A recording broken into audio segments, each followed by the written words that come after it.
ស្នាមញញឹមនឹងភាពកក់ក្ដៅភាសាបងប្អូនបាត់ទៅណាអស់ហើយយើងធ្លាប់សន្យាថាមិនបោះបង់ចោលគ្នាឡើយទូធ្លាប់ឆ្លុះគ្នាក៏ដោយនៅតែជាបងប្អូនគ្នាគ្រាមួយធ្លាប់គេងរួមគ្នាចាំទេចានមួយយើងធ្លាប់ញ៉ាំរួមគ្នាដៃដ៏ស្រទន់ធ្លាប់ជួបទឹកភ្នែកលួងលោមគ្នាគ្រាន់តែរំកិលពេលលាតើក្តីស្រឡាញ់បាត់ទៅណាយូរប៉ុណ្ណាហើយ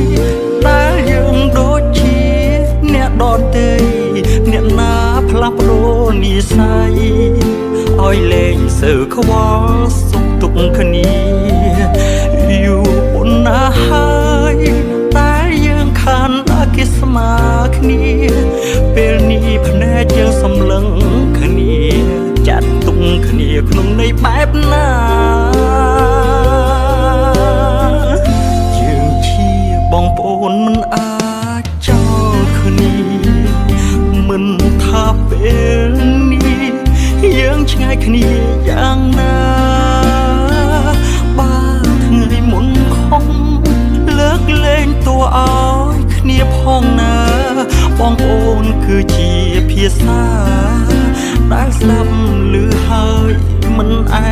កោ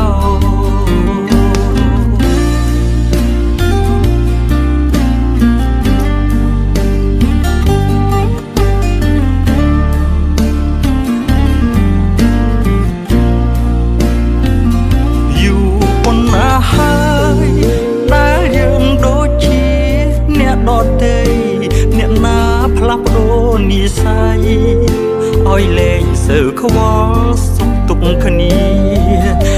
យូរប៉ុណ្ណាហើយតែយើងខានអកិស្មាគ្នាពេលនេះភ្នែកយើងសម្លឹងគ្នាចាត់ទុកគ្នាក្នុងន័យបែបណាយើងជាបងប្អូនមិនអាចចោលគ្នាមិនថាពេលនេះ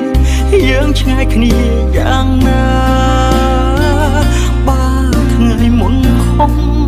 លើកលែងតួឲ្យគ្នាផងណាបងប្អូនគឺជាភាសា